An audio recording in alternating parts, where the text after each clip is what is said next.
But we can no longer risk emergency improvisation of national defense. We have been compelled to create a permanent armaments industry of vast proportions.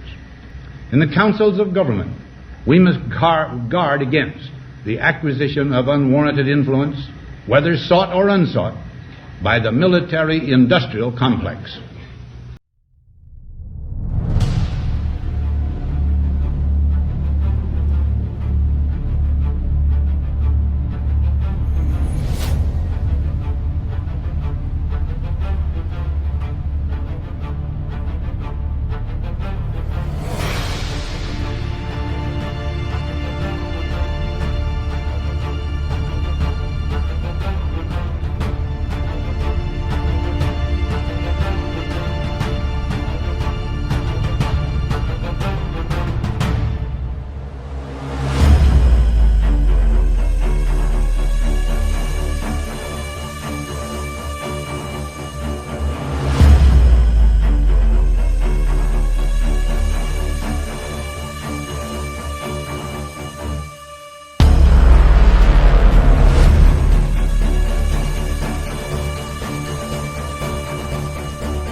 You're listening to the Alchemical Tech Revolution, and I am your host, Wayne McRoy. Good evening, everyone. Tonight we're going to discuss the Faustian Path. Now, many people have probably heard of the name Faust. It's very largely circulated in the occult fraternities and in speaking in philosophy, and of course, all things occultic. Where does this come from, and how did it get adopted into this notion of occultism as it has? Well, we're going to explore that avenue of thought tonight. We're going to see some of the history behind this, where it comes from, how it's been adopted into the various systems of the secret society groups and whatnot. We'll be reading from a book titled Lords of the Left-Hand Path, A History of Spiritual Descent by Stephen E. Flowers, 1997 publication. Interesting book, if you haven't picked it up. It's worth reading to understand some of the ideologies that are behind the left-hand path, as it is called, in some of these occult schools. They defend many of these things that we would associate with the dark side or the evil side of things. They have a lot of justifications that they give in these types of books for their actions and their adoption of the left-hand path. They say it is a necessity in this world. Are they wrong about that? I don't know. I don't have all the answers. I can just tell you what it is that they believe and what they teach, and I can offer my counterpoints to that, because I honestly don't think the left-hand path is a proper path for any person to take. It ultimately leads to your destruction, as is borne out by example after example, and we'll see in the study of Faust here how that holds true even with this. So let's see what Mr. Flowers has to say here about the Faustian Path. At the end of the medieval period in Germany, a whole tradition of magic arose which was associated with the name of Dr. Faustus. The tradition originated at a time contemporary with other great magical thinkers, such as Agrippa von Nettesheim and Paracelsus von Hohenheim, and the spiritual revolutionary Martin Luther. The study of the Faustian tradition is best understood on several levels. There is the actual historical man, probably named George Faustus, the legends which grew up around and attached themselves to his figure after his death, which occurred around 1540, and the subsequent complex artistic tradition which actually continues to grow. Going to pause for a moment here, folks. So there was an actual figure named Dr. Faustus, believed to be George Faustus, who died around 1540, and certain legends cropped up around this figure. And of course, the famous rendition of Faust by Goethe is probably the one that's most held up. But we'll continue here, and we'll see what this says about that. Without doubt, since the demise of the ancient ways in the north, this man was one of the first new masters of the left-hand path, for through magic and dealing with the dark side, he managed to become part of myth and legend, and has become, thereby, immortal. Gonna pause for a moment here, folks. This figure's been mythologized, and in a sense, the memory of this figure has become immortal. Does that mean the spirit or the person himself has become immortal?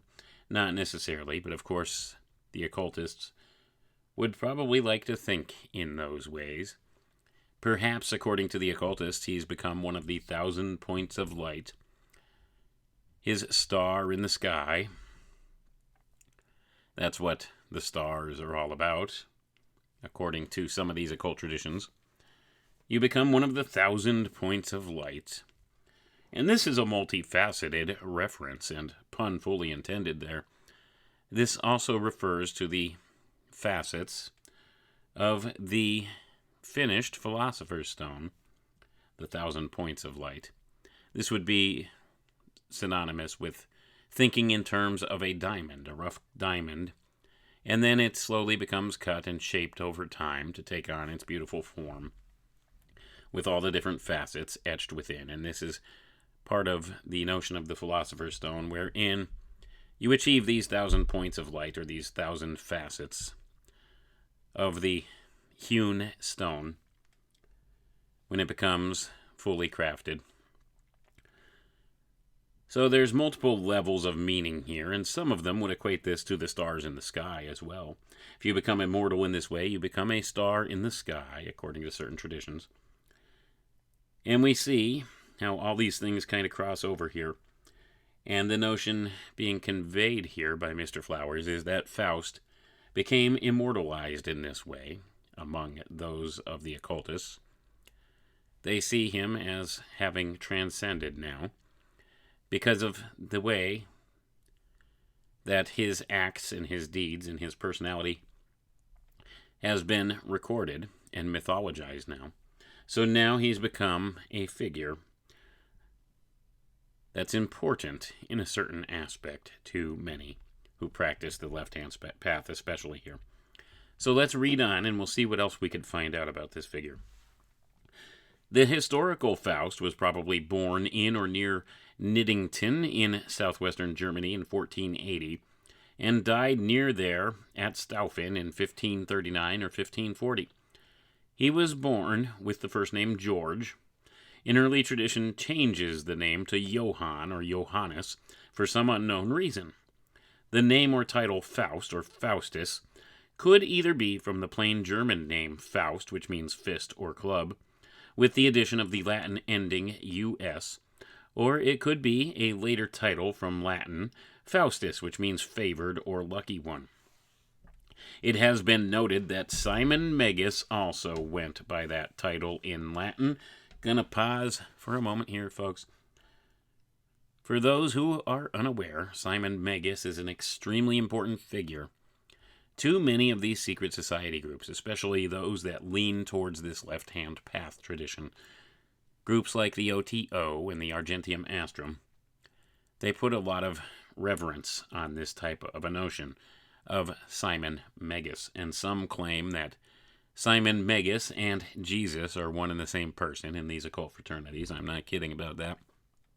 We may have covered that on some previous broadcasts, but they put a note of importance on this Simon Magus character, and now he's saying that Simon Magus took on this Latin title, Faustus, favored or lucky one. So let's continue on now that we made that point.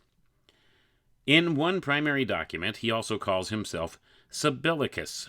This could be a mythic reference to the ancient tribe in Italy called the Sibilians, thought to be experts in magic, or perhaps it is only a Latinization of his ordinary name, which might have been Zabel, Z-A-B-E-L. Gonna pause for a moment here, folks. So we have this intriguing mystery around this personage, the real persona behind the legend of Faust. And it seems that it's become so mythologized, it becomes difficult to separate the historical figure from the legends about him. And this happens so often in a lot of these types of things. We see that in a more modern type of a way. If you look back at the life and times of Aleister Crowley and all the stories that have come out about him, that's a little closer to the modern era. And we see how the mythology has surrounded him as well. So we have these different figures, and we don't know what's actually historically true or not about some of the things that are recorded about them. You see, they've become synonymous with the fictionalized version of themselves in the modern era through time. And this is kind of what happens with a lot of these figures in the occult. Oftentimes they are posthumously attributed with having done things that perhaps they didn't really do. It's just part of the legend. We see this surrounding other figures too. Figures of importance within the occult fraternities. Figures like Saint Germain has had many things attributed to him that are not true, but it adds to the mystique of the mythology around it. But let's continue reading here. It says, whatever the man's name, there are some definite details of his life and travels, even if these details are scanty. He was reputed to be an expert, if only semi-learned, in magic, astrology, necromancy, and all the occult arts of his day. From about 1507 to 1513, he lived and taught on a freelance basis in Heidelberg, where he came to be known as the demigod of Heidelberg.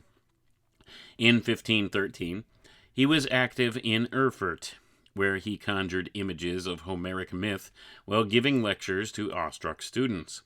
In the 1520s, he lived in or near Wittenberg, the epicenter of Protestantism, where Martin Luther had nailed his 95 Theses to the church door in 1517. At least at the beginning of this time, in 1520, he appears to have been employed by the Roman Catholic Bishop of Bamberg, which suggests all sorts of intrigues. Going to pause for a moment here, folks. So we have, once again, some of these historical accounts of where he was and the things that he did. How much of it can we prove to be true and how much is myth? It's hard to say for sure. A document from the city of Ingolstadt, dated 17 June 1528, states that Faust was forcibly exiled from the city, but only after he had vowed not to take magical vengeance on the city leaders. It appears that Faust was often eventually ejected from cities where he made impact. He always lived in university towns and taught and influenced students there, but not as part of the official faculty. Magically, they claimed to have restored the lost teachings of Plato and Aristotle, and to be equal the miracles of Christ. Gonna pause for a moment here, folks. So these are some big claims here. So magically, he claimed to have restored the lost teachings of Plato and Aristotle, and he was able to equal the miracles of Christ. This is a big claim by this fellow, who was the historical figure that is at the heart of the legend of Faust here. Let's continue on. In 1534, there is evidence that Faust wrote a set of predictions for the German explorer Philip von Hutten before a voyage to South America. Von Hutten wrote to his brother in 1540 to confirm the predictions. During his career, Faust is said to have openly declared that his knowledge and power were the result of a pact he had made with the devil. Gonna pause for a moment here, folks. Always the same story with a lot of this, and you see where much of the legend has come from. What do you think it is to make a Faustian bargain? Of course, we have this notion attached. Always is, always will be with these left-hand path type of teachings. Let's go ahead and read on. Whenever he was exhorted to repent and return to the church, he would reply that he preferred to remain loyal to the devil because he, quote, has fairly kept what he promised me, and therefore I intend to keep fairly what I have promised and signed away to him, end quote. Shortly before his death, Faust returned to his native region in southwestern Germany and was found dead in the city of Staufen. His enemies assumed he had been taken to hell. Approximately 33 years after he first came on the scene as a disciple of the devil in Heidelberg in 1507. Going to pause for a moment here, folks. 33 years. What a coincidence with these numbers, right? I don't have enough faith to be a coincidence theorist, but we see, even in the tradition here, they always play the number game with a lot of this stuff. So in this tradition, 33 years from the time he first came forward and claimed to have made this pact with the devil, he was found dead. You see, maybe that's part of the bargain. The devil is in the details, after all, and the number 33 is very popular with these occult fraternities, especially certain groups, as we all know. Let's continue on here. In the years immediately after Faust's death, legends and tales about his life proliferated and grew in magnitude.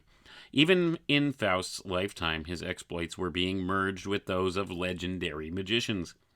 Within 25 to 30 years of his death, a Latin manuscript concerning him was written by an anonymous student in Wittenberg. A German translation of this text was made sometime in the 1570s, and the Latin original was eventually lost. The German edition of the first Faustbuch, or Faust book, was published by Johann Spiess in 1587 at Frankfurt and Main. Its full title reveals much of its nature and purpose. And it says, quote here, this is the title: History of Dr. Johann Faustus, the notorious magician and necromancer, how he sold himself to the devil for an appointed time, what strange adventures he saw in that interval, himself inventing some and living through others, until he received at last his well-deserved requital, end quote. It's a long title for a book. They like to use very descriptive titles for a lot of these types of works. Especially back then. It was a different kind of writing than what we have now. The attention spans were much better back then. They had a better grasp of language, I think, than we do now. So that's all another story for another time. But let's go ahead and we'll continue on here. The book was immensely popular. It went through several reprintings that year, and the text was exported at once to England as well as to France in 1598 and Holland in 1592. A new edition of Faust book appeared compiled by George Rudolph Widman in 1599, which contained more sensationalistic material and an even more moralistic tone. The main purpose of the early Faust books appear to have been to make as much money as possible off of a lurid account of a wretched sinner, and at the same time to preach with righteous indignation against the prideful excesses of the human spirit. This combination of puerile fascination and religious intolerance mixed with a profit motive is not foreign to our world today. Gonna pause for a moment here, folks. I don't disagree with Mr. Flowers on that point. We often see much of that in today's society as well. A lot of people like to take advantage of the moralistic leanings of people and the religious beliefs of people, and they like to go ahead and push the envelope with this fascination of the dark side of things. And we do see a lot of that goes on. We do see a lot of that. But anyway, let's get back to it here. It has been noted that the books are of a strongly Orthodox Lutheran bias with anti-papal sentiments. In them, the evil Dr. Faustus is sometimes contrasted with the good Dr. Luther. Basically, the early Faust books were reflections of the ordinary and still medieval prejudices of the masses of the 16th and 17th centuries. The Faust legend, as recounted in these books, became the main source for later literary treatments. In the Faust book, the hero, or villain, is portrayed as a peasant's son who inherits a fortune. He goes to Wittenberg to study theology. He is talented, but displays unusual characteristics which make him suspect. After a while, he abandons theology and takes up magic and medicine. In time, he becomes a great physician, knowing the secrets of herbology and drugs. This, no doubt, is a reflection of the historical figure of Paracelsus. But all this soon leads to his conjuration of demonic entities, and finally the signing of a pact with Mephistopheles. In this age, when it was still thought that, quote, seekers of knowledge outside the church were suspected of traffic with the minions of hell, end quote, it was widely believed that such a quest would be expressed through just such a pact with the devil. This would be in the form of a legal contract in which the seeker promised his soul in return of sinful indulgence or knowledge for a specific period. In most Faust stories, this was for 24 years. Going to pause for a moment here, folks. So now we have this notion of a 24-year pact with the devil, as opposed to the 33 years, allegedly, in the historical figure's account of things, as given here by Mr. Flowers. So that being the case, we have a 9-year differential there. Is this meaningful? I can't say for sure. Don't want to read more into things than what's there, but we do traditionally, in many of the writings, it does equate a 24-year pact with Faust. Now, this could represent a lot of different things. 24 hours in a day. There's a lot of ways you could split this all up, for sure, if you want to get into the symbology of the numbers involved. But that's not really the avenue of thought we're exploring tonight. I just wanted to go through some of the history of how this Faustian path, or this notion of this Faustian bargain situation, came about into the modern literature and into modern occultism. So we're getting into that. So we see there was a historical figure that much of this is based on. And we didn't even get to one of the most famous works about it yet. So we'll get there, and we'll figure out more of this. We'll put down some of the footwork here and connect the dots and see where it all stands right now. But let's continue reading. After the pact is signed, Faust is indulged in all kinds of things. He receives food, drink, clothing, money, as well as knowledge about hell and the demons. He travels widely over all of Europe. He loves to go play practical jokes on the Pope in Rome and the Sultan in Constantinople. Faust also visits Egypt and Asia, where he even sees the Garden of Eden. But Faust soon turns his attentions to love. He summons Helen of Troy and spends years indulging in sexual excesses. In the end, Faust is overcome with remorse and fear, and at a last supper with his students, he exhorts them to follow Christ. But on his last night, Faust is indeed taken to hell by a horde of fiendish spirits. In the first German Faust books, the chief sins of the magician are his speculative interests. That is, his attempts to discover ways to enjoy pleasures which medieval morality stigmatized as having their origins in the 7 deadly sins: pride, greed, lust, anger, gluttony, envy, and sloth. As we know, the Faust material at once went over to England, where it struck a responsive chord. The poet Christopher Marlowe began his drama, The Tragical History, the life and death of Dr. Faustus, as early as 1588, probably finished it around 1590. But it was not printed until 1604. Marlowe was the first to write at all sympathetically about Faust and bring the ideas of the Renaissance to his subject. In The Tragical History, it is clear that Faustus sells his soul not only for pleasure, but for knowledge and power. It is his will to become an earthly god through magic, and to be able to direct worldly politics by influencing the Pope and Holy Roman Emperor. Despite whatever sympathies Marlowe might have had with his subject, in the end Faustus is condemned, as in all the Faust books.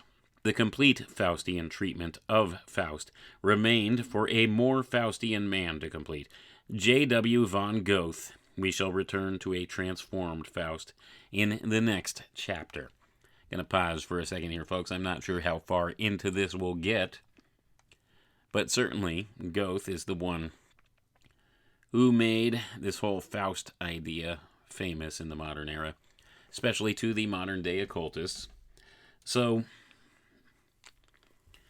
this is the history of where this comes from. So we see this character, Faust, is based upon an actual individual who lived at some point and was said to have indulged in some of these things, who have toyed with the magical studies, the occult studies, and was said to have sold his soul to the devil. And we have these fictional accounts. He's become mythologized now. And it's hard to say where the division is between the real living person and the myth or the legend surrounding it now. So the important thing is we have these stories.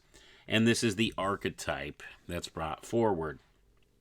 You see, in this portrayal of this persona in the fictionalized form, it has become a type of an archetype. It's taken on a type of life of its own.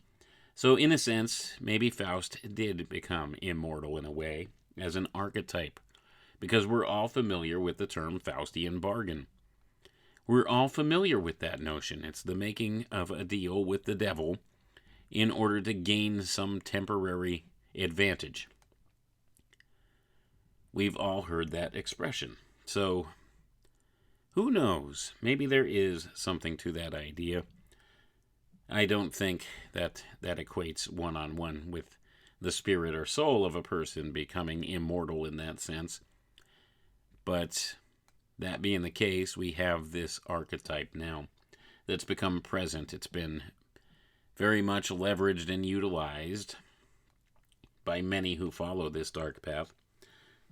Let's continue on here. So Flowers goes on here to say, the Faustian tradition is not limited to the historical personage of Faust, or the artistic fictionalizations of his adventures. There is also a tradition of practical magical manuals, or grimoires, which were reputed to be the very texts actually used by the magician to conjure spirits and demons. These are important because they show that the tradition was not merely literary, but reflected an authentic school of magical operations. Gonna pause for a moment here, folks. So this here is the important part. This is where the rubber meets the road with this. So even though we have the fictionalized mythology of this figure and the things surrounding him, the real person was said to be practicing from some of these older works that are attributed to his use here, and that these things do exist, and there's an entire magical operation system built around it. This is what's being claimed here. This is what many of them believe. Whether it's true or not is irrelevant. They believe it to be true. So because they believe it to be true, that there was an actual Faust, and there is actually Faustian magic to be had out there and utilized, they act upon these beliefs, and the things they do to act upon these beliefs will affect us. So whether it's true or not is irrelevant. They believe it to be true. They act as if it's true. And they use some of these older works as a framework to build upon that. So whether or not there's anything to it, like I said, doesn't much matter. What does matter is there are people in positions of power in this world that believe this stuff works, and they will do everything they can to utilize it to their advantage. And the things they do to act upon their beliefs will affect all of us. Now, are there really Faustian bargains to be made? Well, we've been exploring some of these magical systems on other episodes here. And I think maybe, there are some kernels of truth sprinkled through a lot of this stuff. And these things are not something that should be tinkered with by mankind. But there are those that attempt it anyway. And stories like the story of Faust is a fair warning against that for people. But yet there are still those, driven by this desire for worldly power, that would make that trade. And that's what many on this left-hand path do. It's the old free lunch principle. Think of the character Wimpy from the old Popeye cartoons. I'd gladly pay you Tuesday for a hamburger today. It's the same notion here. A lot of these people, they want to have the worldly knowledge and the power and the delights and desires of their heart now, and not worry about some future time when they have to pay the piper. Because, see, oftentimes in their hubris, they think that their desire for this worldly power and their trading for this worldly power, this knowledge, that somehow in that time in between their granting of this power or knowledge and the time that it's time to pay the piper, they think somehow in their hubris that in that in-between time, that somehow they'll be powerful enough and smart enough and knowledgeable enough to find a way to overcome that or to break that deal. And that's not the case. But people become twisted when they become bent on acquiring this type of knowledge and these types of magical abilities. Oftentimes they overinflate their egos to the point where they think they can be very much like God. Which you saw the allusion to that here earlier with this Faust fellow. Thought he could be a god on earth. Be godlike. So in that type of hubris, they somehow think that they're going to overcome the devil, the one they made the pact with, the one that's giving them that knowledge. Here's a little secret. An oppressor is not going to give you the knowledge and the means to get out of your oppression from them.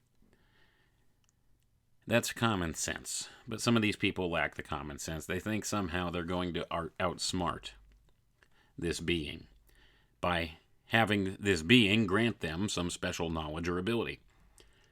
Doesn't make sense, but that's part and parcel of the left-hand path. It's kind of like the analogy of the Star Wars stories. With the Sith, there's always two. There's the master and the apprentice, and of course the apprentice always seeks to somehow destroy the master and take his place. Same kind of thing here. Except the apprentice never takes the master's place. That's a lie. That's the carrot that's dangled before those on the dark path, that they could somehow become the big bad. Not necessarily the case. Never seems to happen. But that's beside the point. I want to get back to the reading here. So we just read that these are important because they show that the tradition was not merely literary, but reflected an authentic school of magical operations. In German culture of the 16th, 17th, and 18th centuries, the Faustians were not only exhorted by literature to follow in the footsteps of their exemplary model, but were provided with practical manuals purporting to tell them how to do just that. There are a number of manuscripts referred to as Faustian Grimoires, supposedly ones used or written by him. Most are in German, though some are in Latin. These were collected as early as 1846 in J. Scheibel's series Das Kloster. They bear titles such as Dr. Faustin's Dreifacher Hollenswang, which means Dr. Faust's threefold conjuration of hell. And I'm not going to try to attempt the German in the next one. I'll butcher it. No good with German. But the other one's called Faust's Black Raven, as it translates into English. These works are part of the same general tradition that gave rise to the 6th and 7th books of Moses, examples of which were also produced in Germany at about this time. Almost all of these books appear to have been supplied with false dates and places of publication. The printed dates sometimes go back before Faust's time, while the places, including Rome and Vienna, betray an interest in making the magical practices contained in them, particularly Roman Catholic. And I'm going to pause for a moment here, folks. So the authenticity of these books are also in question. These ones that are claimed to either have been written by Faust himself or used by Faust, these older books that outline this type of a system or Faustian path, well, they're questionable as to their authenticity, their dates and times of publication. Were these really published before the time of Faust, or were they just posthumously written and then attributed to those older times? Hard to say. There's an air of mystery about this stuff. There usually is. And like I said, oftentimes with these things, doesn't matter if it's truly, authentically claimed how it is. If you understand my meaning by that. I know that sounds a little bit like word salad. Let me see if I could clarify a little better. With this stuff, sometimes they will come out with some of these types of grimoires or something, and the timing of these grimoires is in question, and the authorship of these grimoires is in question. But it is ascribed to the mythology around the certain figures that are claimed to be associated with these grimoires. So just those claims alone make them important in a sense, whether they truly had something to do with it or not. That's the point I'm trying to make. So, regardless of what you think, whether this Faust fellow really wrote these grimoires or collected some of these older writings and put them together, and we have this system that's based around this or not, it's irrelevant because you see the occultists believe it and they apply methodologies towards this, and that's what makes it important. Because if you study this stuff for long enough, eventually you'll come across a little philosophy or idea known as chaos magic. And if you explore the avenues of thought that are associated with this chaos magic, the whole theory behind its operation is it doesn't matter what the belief system is, there just needs to be a belief system in place, and then these magical operations will work. So whether it's this belief in this Faust fellow having some type of power and having put together this system and received results with it or not, that is what kind of empowers the idea. Whether it's true or not is irrelevant, you see. Doesn't matter to the chaos magicians, and I would think this applies across all these different magical paths that they seem to put forward. Doesn't matter what the belief system is behind it. They have found that for some reason or another, it works as long as they have that belief in this system. So, that being the case, that's a topic for another day. We'll have to maybe tear into that one a little bit at another time, but you have similar notions that go on with things like this where there's been a mythology built around it and a system of magic built around it. The same thing can be said of a truly, purely fictional set of characters. And of course, I'm talking about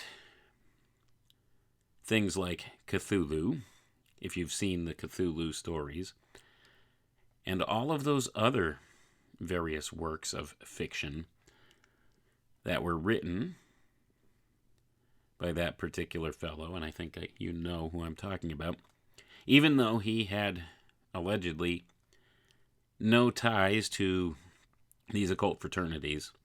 I don't know if that's true or not either, because there are some claims that he had an uncle or a grandfather or something that was very heavily involved with the Egyptian rites of Freemasonry, and that perhaps he had gotten a hold of some of these older texts about the old gods, the ancient ones, this kind of thing, and built his mythology and his storytelling around this. So, of course, I'm talking about H.P. Lovecraft, if you didn't pick up on that yet. So that there's an actual system of Lovecraftian magic out there that's formed around this as well. So regardless of whether it's true or not, this is acknowledged fiction. They've built magical workings and operations around this system, and they claim to get results with it. So that's the whole point here. So regardless of what your stance is on whether it's true or not, it doesn't matter to the occultists, because they seem to think that there is something that works behind it. They get results with it. So they don't even really care if it's true or not. They just know that the tradition is there, and that it works, and that if they follow these steps, they'll get the results they're looking for. So that's the whole point here, and I think this ties to this Faustian Path idea as well. So, I know this gets a little deep. This is not the 101 level stuff. If you're looking for 101 level types of talks on these things, you're in the wrong place. You might have to go back and listen to a couple hundred hours before you could catch up with this. If you've been listening to my programs here for any length of time, you know we dig deep into these things, and that this is beyond the 101 level into these types of things. So I like digging deep and finding out some of this stuff, because once you get into what it is that these people believe, you understand why they do the things they do, and perhaps to an extent how they get things done at points. So there are results that they get by following and practicing some of these things, some of these operations that are said to be on the left-hand path. But they always seem to have to pay the piper in the end, and that's the whole point here. And that's the notion of this Faustian path, as we'll see as we continue. So we see here that it tended towards Roman Catholic type of belief systems here in some of the works. So it says, the type of magical practices reflected in these books is fairly standard for medieval sorcery.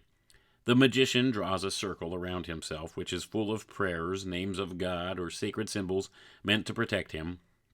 Outside the circle, there is a place, sometimes within a triangle, where the sign or sigil of the spirit to be summoned is placed. Then, through prayers, conjurations, and even threats, the magician calls up the angel or demon to his presence in the triangle outside the circle before him. Once there, the magician deals with the entity, bargaining with it to try to obtain the particular gifts which correspond to that entity. Gonna pause for a moment here, folks. So, as I've alluded to before, many of these belief systems are common between all of these various secret society groups and occult fraternities that claim to practice magic. We see a lot of common threads to all of it. And of course we have the association of the magic circle, and of course the triangle, and summoning or conjuring spirits of some sort and making some type of deal with them, or even threatening them in some way to try to get what you want from them. These are not good ideas in my view. Human beings, we don't know what in the world we're dealing with. We were never intended to tinker with these types of spiritual forces at all. Doesn't end well, as we'll see as we read on here, yet there are some that still, in their hubris, become convinced that somehow they'll get the better of it. They'll become a master or an adept at some point, and maybe become one of the 1,000 points of light, and they'll be oh so powerful. They'll become a type of god. They'll achieve apotheosis. They'll have control over this, and they'll be all powerful somehow. They get deluded by this idea, and it ultimately leads to their demise. But let's read on here. Flowers continues, and he says, in essence, this kind of magic, whether it deals with angels or demons, is a right-hand path practice insofar as it keeps the source of power and divinity, or diabolism, outside the self and the magician. In the final analysis, it will not be the power or gifts bestowed upon the Faustian magician which will lead to his becoming a god-man, but the breadth and depth of experience provided by this magic. It is what the Faustian magician learns from his quest into the realms of the unknown, beyond the limitations of time and space, that is the secret of the Black Raven. Gonna pause for a moment here, folks. So now we hear this admission from this person who claims to be understanding the left-hand path. And he says that this type of conjuring or summoning of these angels or demons, you see, this isn't a left-hand path thing. This is a right-hand path thing. It's not bad to do this. He says that conjuring these things outside of oneself, well, that's right-hand path. So you see the distinction here that they're trying to make, and this is all false as well. Sorry, that's no better than inviting something in to yourself, into your body, to take possession thereof. It's a slippery slope, but these people like to play these games. You see how they will use different justifications as to how they're the good guys. Yes, we summon these demonic things, but we summon them in the circle outside of ourselves. That's right-hand path. You see what he says here? And he's also saying that in the final analysis, it says it will not be the power or gifts bestowed upon the Faustian magician which makes him a god-man, but it's through his experiences using the magic that he becomes such. Like I said, this is the hubris of these people. They think at some point they'll become so good at this, so smart, and know what they're doing, and so powerful, that they will overcome these beings that they made this pact or deal with. It's this hubris that blinds them. And ultimately, it leads to their destruction. Let's read on here. So now he told us that the Faustian magician learns the realms of the unknown beyond the limitations of time and space. And that is the secret of the Black Raven. Very important symbol to the occult, the raven. Let's read on and see what else he says here. So Flowers continues and he says, the legends and even the motivation for the publication of the Grimoires had a purely right-hand path bent. The creators and publishers of the material were trying to hold on to medieval thinking and philosophical morality for as long as possible and keep their societies in its thrall.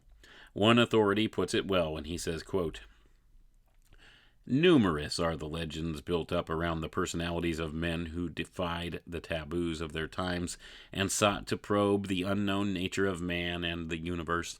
Their strength lay in their magic, their power over the right word.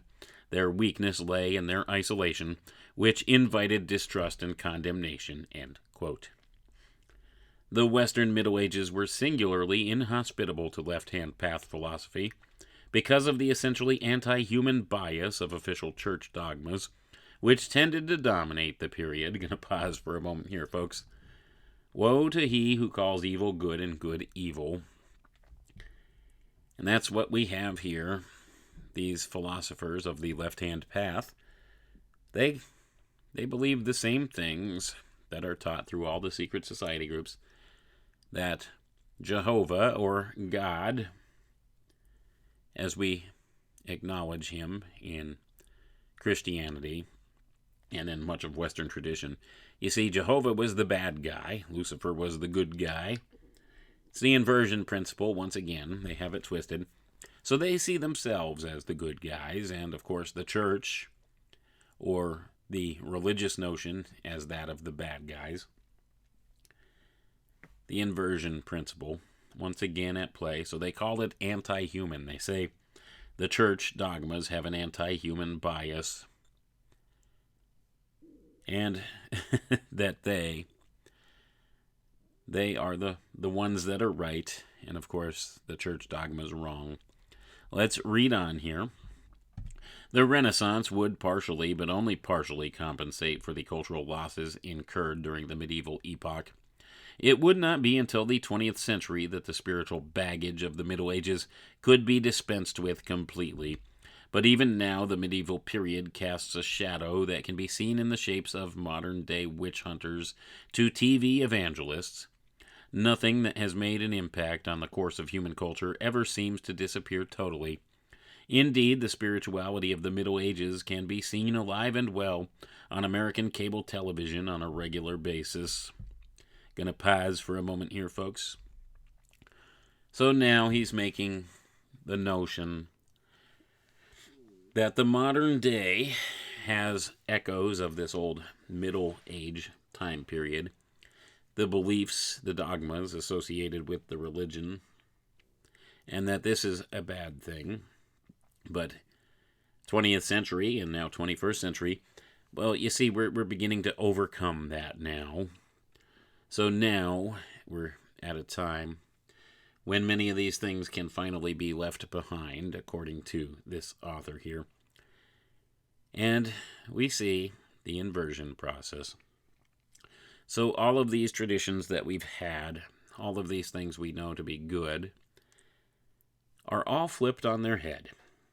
You see, once again, this is playing the inversion principle, and that's the true definition of Satanism, what Satanism is at its core.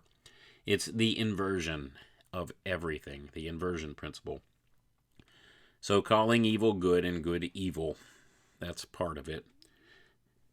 Calling morality bad, and of course, self-indulgence good. That's what they're doing. It's the inversion process. And that underlies all of it. That's this left-hand path.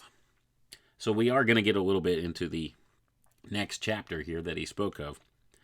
This one is called Lucifer Unbound, the Modern Age and New Understandings. And of course, this ties back to Faust again. We'll see. Let's go ahead and read. Presaging the birth of the historical Faust in Northern Europe, certain social circles in Southern Europe, and especially in Italy, were undergoing radical transformations. The northern Italian cities of Florence, Milan, Genoa, and Bologna became the cradles of the modern age in the period of the cultural renewal that we call the Renaissance. Throughout the intellectually depressed period of the Middle Ages, the spiritual treasures of the humanities, the writings of Plato, Aristotle, and other pagan philosophers, had been grudgingly preserved in monasteries or had been cultivated in the intellectual haven provided by a more tolerant Islamic culture. In the West, these treasures were not appreciated for the ideas they contained, but only for their utility in bolstering Christian dogmas or their usefulness as rhetorical textbooks for classical studies. Going to pause for a moment here, folks. You can clearly see this guy's inherent biases here, and his argument does not stand to reason. You see, he's claiming that the Middle Ages, the period of the Middle Ages, depressed these intellectual writings and begrudgingly preserved them in monasteries. Well, they preserved these teachings through the Middle Ages. And this guy's notion is that the Renaissance somehow renewed the growth in these types of ideas and the renewal of these ideas into popularity, which may not be the case at all, really. I think these things existed and were known throughout all the Middle Age periods. Look at what we have. Look at the architecture and stuff we have to show for these Middle Ages. Before the Renaissance time, we have the Gothic cathedrals and all of these things, all these edifices that were beautifully crafted and preserved a lot of the old ideas in stone. They preserved these ideas. So that is a false kind of argument he's making here. So he says they begrudgingly held this stuff in monasteries and whatnot. So you see his bias inherent here. He wants to make the claim that it wasn't until the Renaissance time period that much of these older, more accurate ideas came back into the popular mainstream of things. And then it was this stodgy, dogmatic Christian church that was holding back the progression of these spiritual ideas. That's his bias. But let's continue on. So it says, in the decades just before and just following the watershed year of 1500, the Western world underwent a number of revolutionary changes. Throughout the 15th century, northern Italian guilds and trade associations had, using newly refined financial institutions or banking, been able to build up powerful trading empires with connections to the eastern Mediterranean. There, they did business in centers such as Tyre, which was at the end of trading routes, reaching eastward to India and China. The wealth of this new class of mean and families, such as the Medicis, bourgeois, and Sforzas, allowed them to create a new culture separate from that dominated by the church or the old aristocracy. Gonna pause for a moment here, folks. This is what's known as the black nobility in many of the circles here. And many of these families still have an awful lot of power today. The Medicis, the Sforzas, the bourgeois, these Italian families, many of them kind of stay in the shadows, but they have a lot more power and influence and sway than you might think. These family groups are part of the power structure in this world, and they have ties to these occult things as well, as we shall see here. But here's what he said. He said that they acquired wealth and power and were able to separate themselves from the domination of the church and the old aristocracy. You see, these were the new royals. Same old New World Order nonsense going on again. And in fact, if you trace back the lineage of many of these families, well, we won't do that today, but you'll find they always interconnect with some other ones that you may know in antiquity when you go back to older times. But that's beside the point. Let's continue reading here, and we'll see what his next take is on this. So Mr. Flowers continues. He says, with this new power came new interests in pagan national traditions and pagan rational philosophy. The powerful families of the Florentine Renaissance became interested in things that worked. It was this pragmatism that motivated much of their patronage of the arts and sciences. It is ironic that the most lasting result of the Crusades, the church-inspired wars designed to liberate the sites in Jerusalem, holy to Christians, land from the Muslims, was an opening of Christendom to the economic and cultural influences of Islam and other Eastern civilizations. The Holy Land remained ultimately in Muslim hands. Besides the Crusades, which sent tens of thousands of Christians, including children, to their horrible and useless deaths, the Church had committed a number of other acts, which corroded its previously unquestioned position of spiritual authority. The Inquisition and widespread institutional corruption of the priesthood and sacraments of the Church. These furthered widespread doubt about the veracity of Church authority and dogmas. Well, on the topic of that, there came such world-shattering discoveries as Columbus' discovery of a new world, unrecorded in the previously thought to be universal book of knowledge, the Bible, in 1492, or Copernicus' discovery that the sun, not the earth, was the center of the planetary system. Major cosmological underpinnings of the medieval world were turned upside down. Gonna pause for a moment here, folks. Once again, you see this guy's biases becoming inherent here. So he's claiming that knowledge of the New World was not recorded in the Bible. Well, that's just silly to think in terms like that. Silly to think in terms like that. Of course, it's not going to say anything about America in the Bible. But it doesn't necessarily acknowledge a new world, as he wants it here too. I don't know what kind of an argument he's trying to make with that. And once again, then he says that the cosmological underpinnings of the medieval world were turned upside down by Copernicus' discovery that the sun was the center of the planetary system. There's still some people today who would dispute that, I'm sure. I know some. But that's not the scope of this discussion right now. But at any rate, you see, there were some big changes that came around in this period, and this was the onset of what's called the Renaissance period. A restructuring in the thinking of mankind, and of course, this was heralded in by these Italian families. who were interested in, quote-unquote, what works.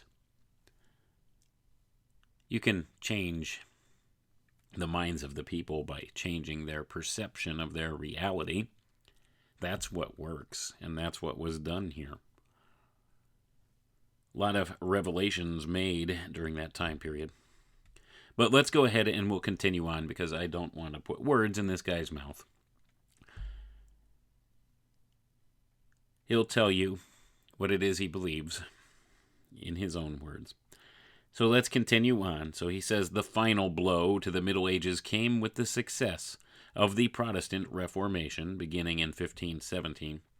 For the first time since the beginning of the medieval period, the absolute ideological authority of the Roman Catholic Church had been challenged effectively in the West. Within a generation, all of the Northern Europe had broken with Rome. The early Renaissance flourished in the protected yet often volatile and fragile havens for learning, and the human spirit provided by the northern Italian families of patronage. It was a time of true rebirth. Some were so bold as to attempt the overt revival or renewal of the pagan Greco-Roman cult, but the main purpose of most thinkers was to attempt a synthesis of sophisticated pagan philosophy with medieval Christian symbolism. The dominant philosophy emerging from the Florentine Renaissance was Neoplatonism. In its Renaissance form, this philosophy was to be a pagan system of thought gilded with Christian imagery for the sake of the consumption of the masses of churchmen. It is perhaps shocking, yet manifestly true, that the greatest art treasure of the Vatican itself, the frescoes of the Sistine Chapel, created by the divine Michelangelo, represent Neoplatonic allegory using biblical scenes. Going to pause for a moment here, folks. So now we see where this guy's angle is coming from. So now he's saying that the Renaissance was the restoration of the old mysteries with this veneer of Christian imagery, using them as an allegory for the Neoplatonic teachings. Not considering at all that perhaps these ideas are inherent there to begin with, within the Christian scheme of things. Nope, he's saying that's what happened, and that's when all of this art once again took on meaning, real meaning,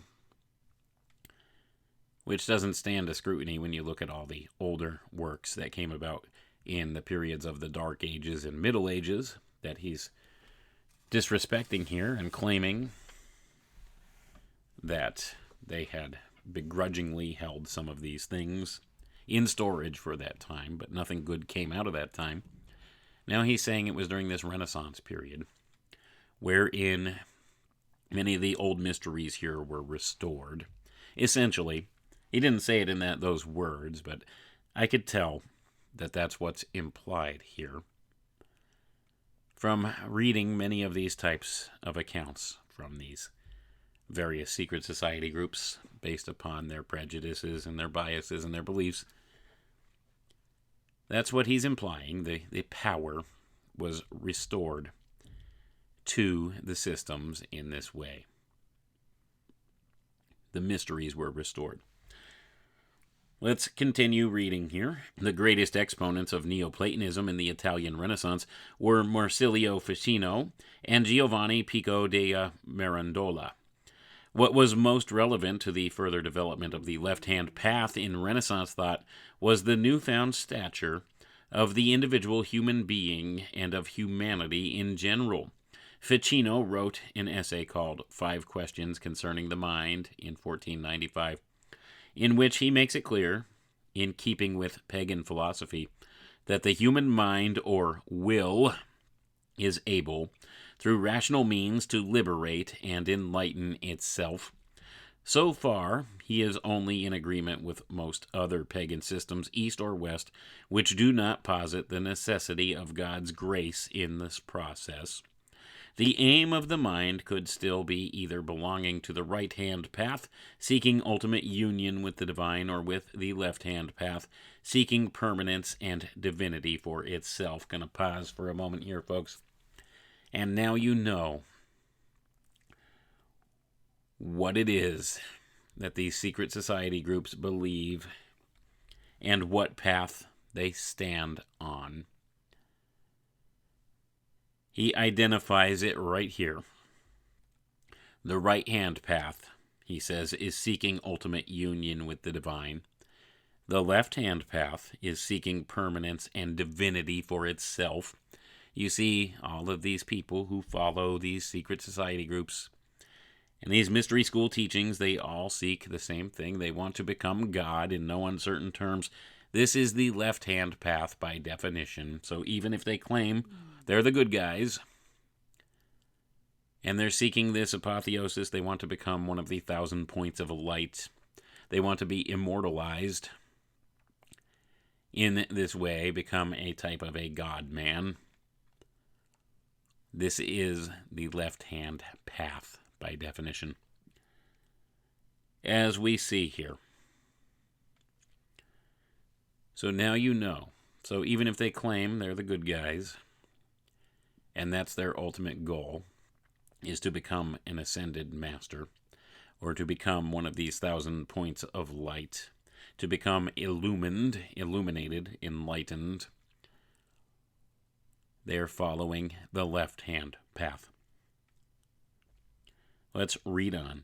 Perhaps one of the most inspirational documents of the Renaissance relevant to the redevelopment of the left-hand path in the West is Pico della Mirandola's Oration of the Dignity of Man from 1486. In this oration, which was to be the inaugural speech for a series of disputations concerning his 900 theses at the university in Florence, Pico discusses two major themes: the nature and dignity of humanity, and the pursuit of the unity of truth. In the latter, he began syncretizing all philosophical and religious systems to find the unity holding them all together in truth. It is, however, the first theme that concerns us most. Gonna pause for a second there, folks, before we get to the first theme, which concerns them most. So this guy, one of his major themes was what he called the unity of truth, where he began trying to syncretize all philosophies and religions together to find the unity of them together in truth. This is called today ecumenicalism. This is what the Antichrist will do. You see, he will claim to fulfill all the different philosophical and religious components of all these combined religions and philosophies of the world. He will be the one that fulfills all of these. How will this be done? I don't know for sure, but I think it has something to do with transhumanism, that this will be the ultimate fulfillment, that the Antichrist claims will be the fulfillment of all scriptures, of all these religions and all these philosophies.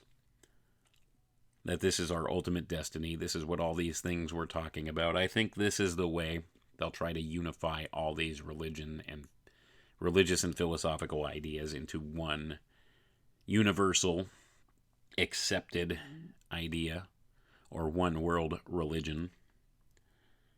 I think it has to do with transhumanism. I reserve the right to be totally wrong about that, but all the evidence points in that direction from what I see now. And this is not a conversation we could have had 15, 20 years ago. You see, it just didn't appear so readily on the world stage as it does now, this whole transhumanist notion, this whole transhumanist movement. Didn't seem like something that could come to fruition in any kind of a reasonable amount of time. Now, it's not so far off, is it?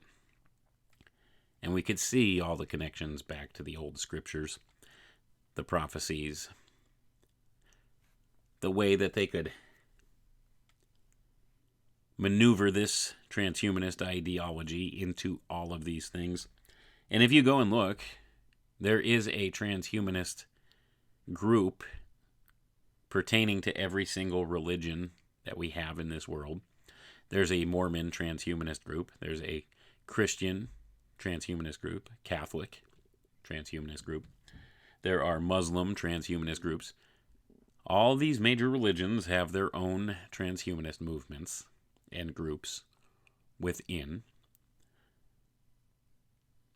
So like I said, no matter how much I would like it to not be the case with everything that I look at with this stuff, and I sound like a broken record, it always ends in one of two places: occultism and or transhumanism. They're one and the same. They're tied together. It's the fruition of the great work of these occult fraternities, transhumanism. But let's get back to this, because now, you see, that wasn't the thing that he saw as being the important facet of it here. The more important theme that this Pico guy discussed was the following. He says, the oration contains a passage in which Pico has the Creator say to man, quote, the nature of all other beings is limited and constrained within the bounds of laws prescribed by us. Thou, constrained by no limits, in accordance with thine own free will, in whose hand we have placed thee, shalt ordain for thyself the limits of thy nature. Thou shalt have the power, out of thy soul's judgment, to be reborn into the higher forms which are divine, end quote.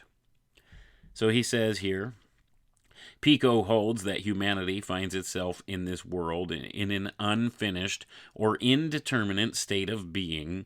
Humanity stands at the center of creation. It can evolve to the divine or devolve to the bestial.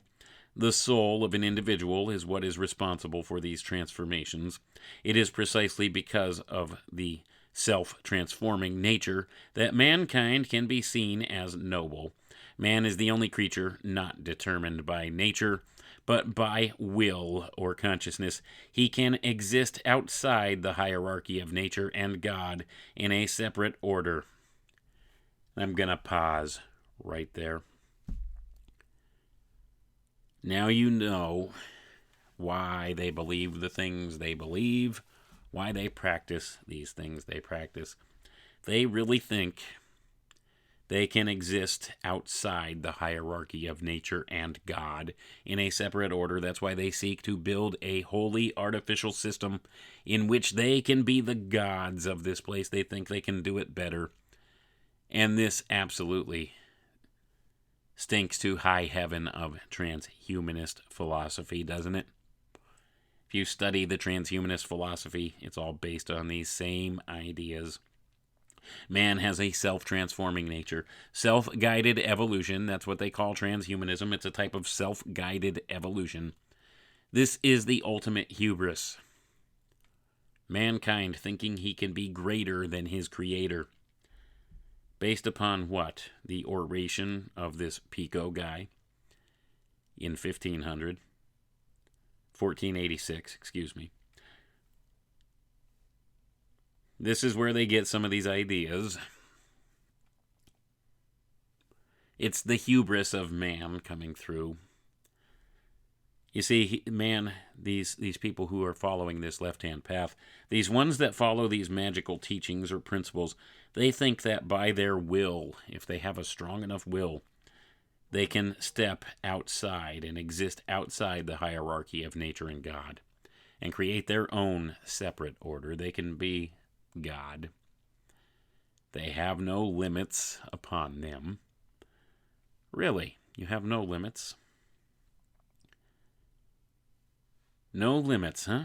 So these dark magicians, they think they have no limits. Well, they do have limits. We are human beings, and we do have definite limitations, don't we? In fact, they will argue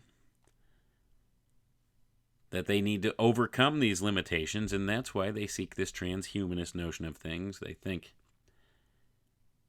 that we have these flaws in our design. And this, of course, is hubris at its greatest evidence. Let's put it that way.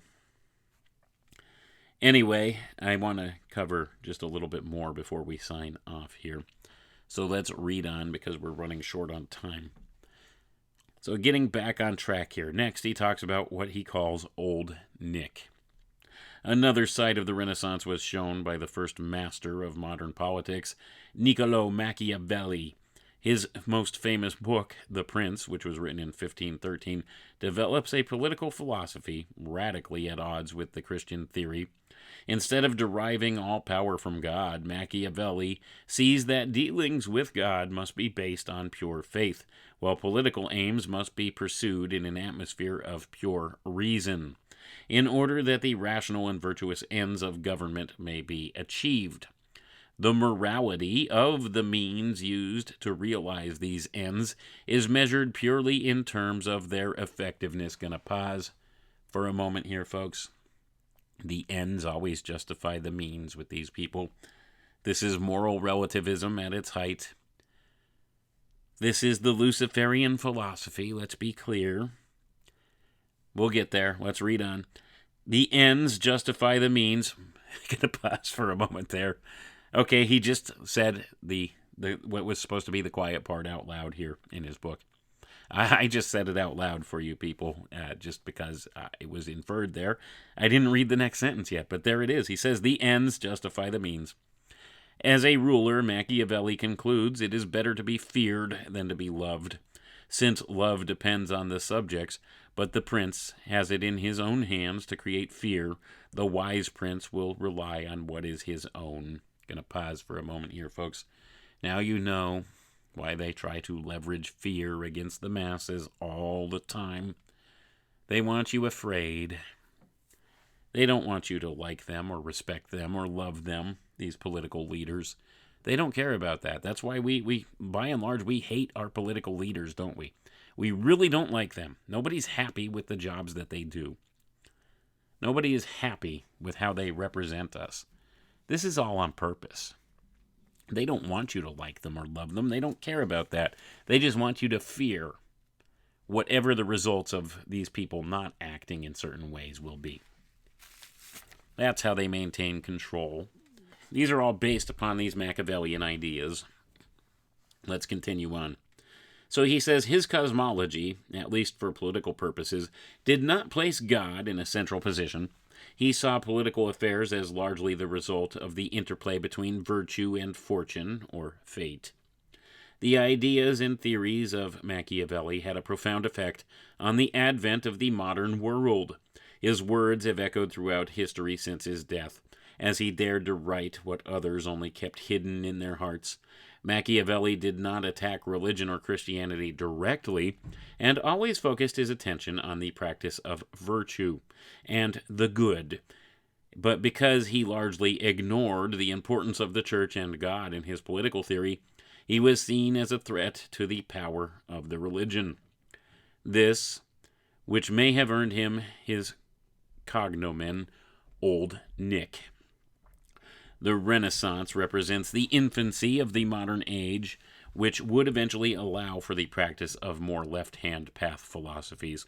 The modern age, with its increased interest in the stature and nobility of the individual human spirit, along with reason, coupled with a new valorization of nature or physicality as the matrix of divinity rather than a barrier or hindrance to it all, led to later developments in the left-hand path. And I'm going to pause for a moment here, folks. And what he's saying here is all inversion as well. That's not at all what is going on with the left-hand path. It's not about the ascension of the individual man. It's all about collectivism. You see how it's the absolute inversion of what they think or what they say, what they believe. They've deluded themselves. These ones that are practicing these left-hand philosophies, they've deluded themselves. They think it's the opposite of what it is. They think that it's through this path they're taking that will lead to their individuation, that they will become gods themselves, the individual, when the ultimate ends of their actions lead to this collectivist ideology.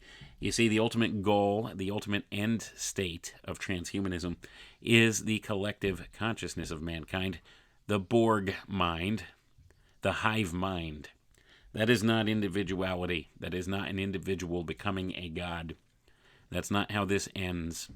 It's the absolute opposite of what it is they think, that they've deluded themselves into thinking. They think they're the good guys. They think they're doing the right thing. They think that it's their ultimate destiny to become gods, that they can do this. That's not how it's going to end for them. Let's read on, and we're going to close it up here. Lucifer and the Enlightenment. In reality, the Renaissance had been as much or more a revival of ancient things or a continuation of medieval ones than what it was an innovation of new forms of thought. More radical solutions were sought by the liberated minds of the 17th and 18th centuries.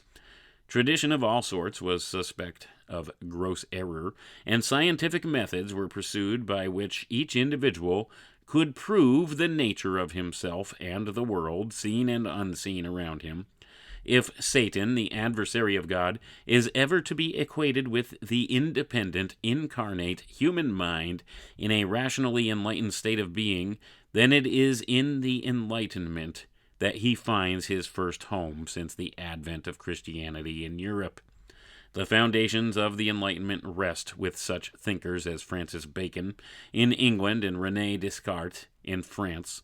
In his major work, Novum Organum, Bacon championed a purely inductive method of reasoning which challenged all forms of received or revealed knowledge. All intellectual or spiritual authority was questioned more radically than ever before. Descartes, on the other hand, attempted to create a mathematical system of deductive reasoning. His most famous formulation, cogito ergo sum, I think, therefore I am, is in fact one of the keystones to any left-hand path philosophy. What can be known with the most certainty about reality is our existence as individual entities. This brings psychocentrism again to the forefront of Western thought.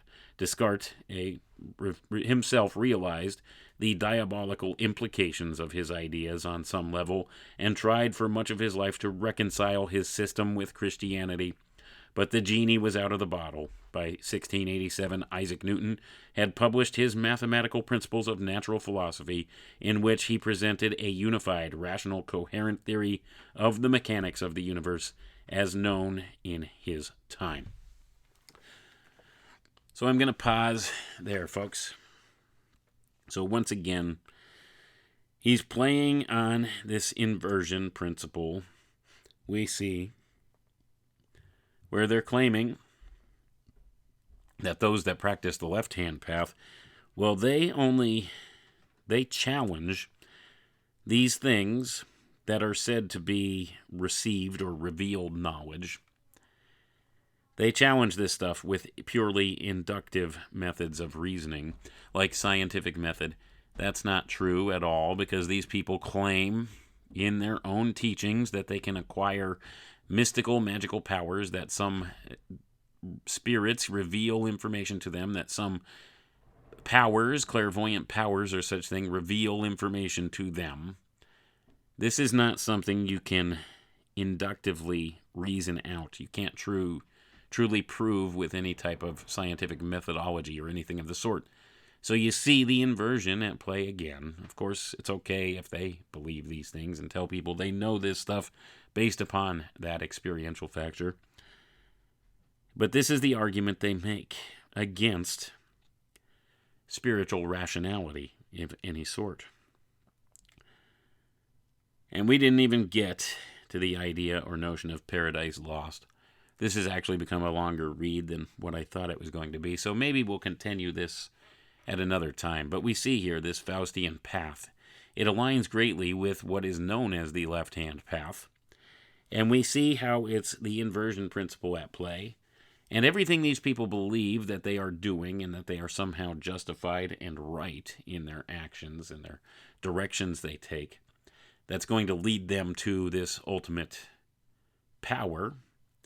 It's all a lie, born in the pits of hell, and they've deceived themselves, and they've fallen lock, stock, and barrel into this trap, and they're lunging forward headlong into this whole line of reasoning. They make these claims They have these beliefs, and they act upon them. They think they're the good guys. They've deceived themselves.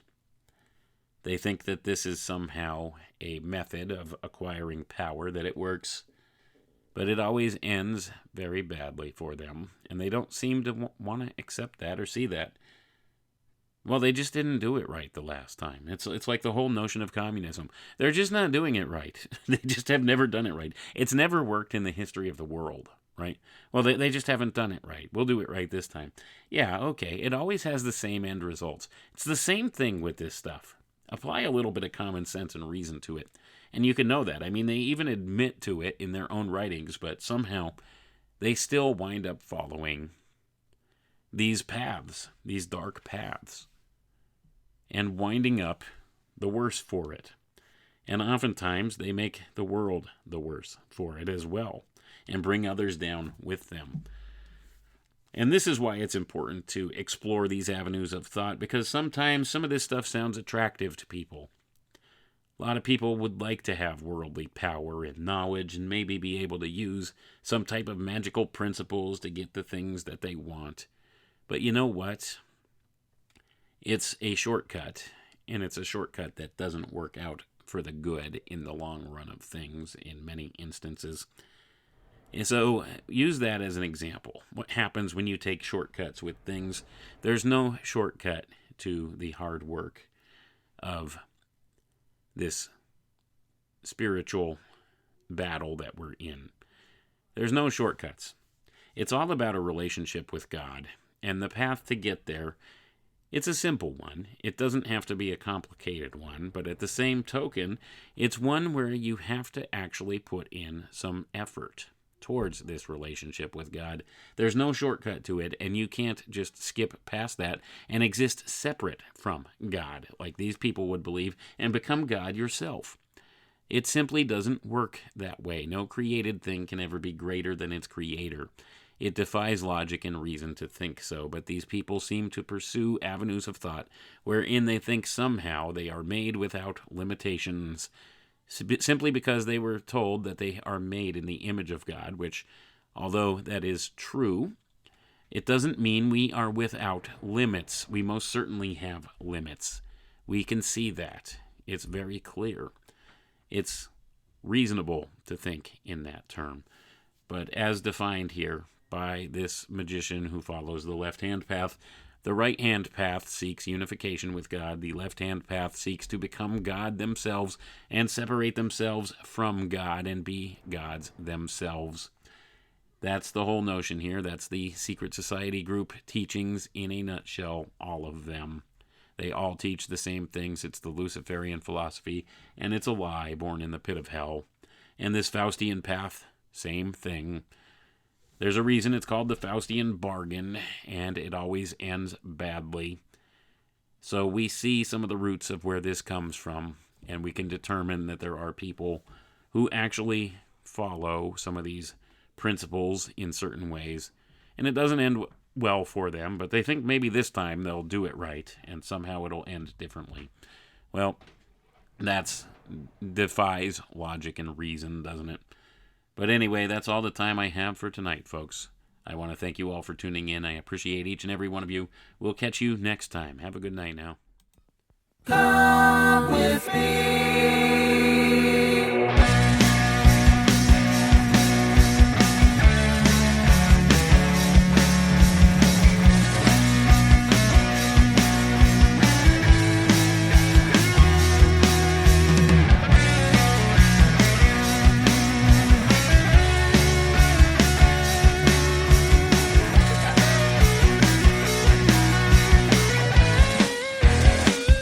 Got something to say.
say